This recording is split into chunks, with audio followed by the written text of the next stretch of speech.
دوای خزمەتێکی زۆری هونەر گۆڕستانێکی بێناونیشان دەبێتە دوا ئارامگەی.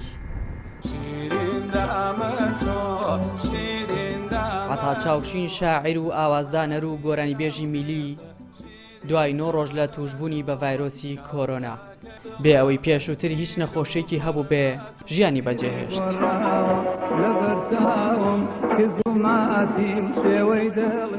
بڵێن جارێکە دووبارە هاتەوە بۆلام وەک چاکبوویکی کۆرۆنا 4 ڕۆژ لەمەوە پێش پلازمای خوێنی بە هونەرمەند عەتا چاوشین بەخشی. کە چوومە ئەوێ فەحسەکەیان بەستەن یا مجەڕەد ماڵی خۆمان ئەیزانی و چاوەڕوانی هەواڵی چاکبوونەوەی دەبێ کەچی بە پێچەوانەوە هەواڵی کۆچی دوایی پێدەگەێنرێ.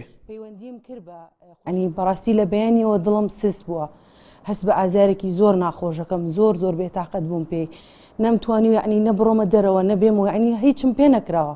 این نزام بۆ هەموو نەخۆشەکان بەعام کردووە بە تایبەتیش بۆ ئەو زۆر یعنی نزام بۆ کردووە و زۆر پاڕاومەتەوە بەڕاستی چکرد زۆر متەئسیر بووم حەزم ئەکرد باش بێ. ڕادیۆ تایبەتەکەی تا 48 کاتژمێر بۆ گۆرانیەکانی هاوڕێی منداڵی تەرخان کردووە. جەزا بەدەم گریانەوە گۆرانیەکانی بۆ گوێگرانی ڕادیۆکە پەخش دەکات.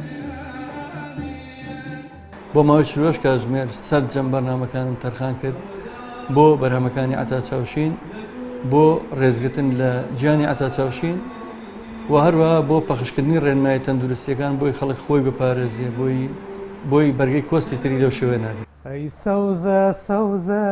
سەوزەی ماڵم سەوزەی ماڵم ناخۆش ناکەوی هەموو گۆرانیەکانی تایبەتمەندی خۆیان لە لای هونەرمەندان هەیە. لەگەڵ نزار و ئەوانە نیازنیگەرانە لە ماڵاوەی هونەرمەندێک کە هەمیشە هەوڵی نوێگەری داوە و گۆرانیەکانی بە شێوازەکە گوێگر حەز بە گوێگرتنیان بکە. دەنگی عەتا چاوشینی ڕەحمەتی یەکێک بوو لە دەنگە میلیە جوانەکان، دەنگێکی نەرم و لەسەر خۆی هەبوو لە کاتی گۆرانی وتنا لەگەڵ گۆرانیەکانی ئەژیا دیارە ئەوە شەکەڕێتەوە بۆی کە هۆنراوەکان هەڵقوڵاوی ناخی خۆی بوو و ئاوازەکەش هەڵقوڵاوی ناخی خۆی بوو بۆیە لە کاتی گۆرانی وتنا دایما هەستە کرد لە ناو گۆرانەکە ئەژی کەمە زۆر گرنگە و شتێکی کەی زۆر گرنگی عەتاەوە بوو کە لاساییکردنەوەی نەبوو، یعنی لاسایی دەنگی کەسکی ناکردوە. هونەرمەند عەتا چاوشین لە تەمەنی 58 ساڵی بەهۆی توشبوون بە ڤایرۆسی کۆرۆنا لە سلێمانی گیانی لەدەستدا. لە ساڵی 1970ەوە دەستی بەکاری هونەری کردووە و زیاد لە 200 گۆرانی هەیە.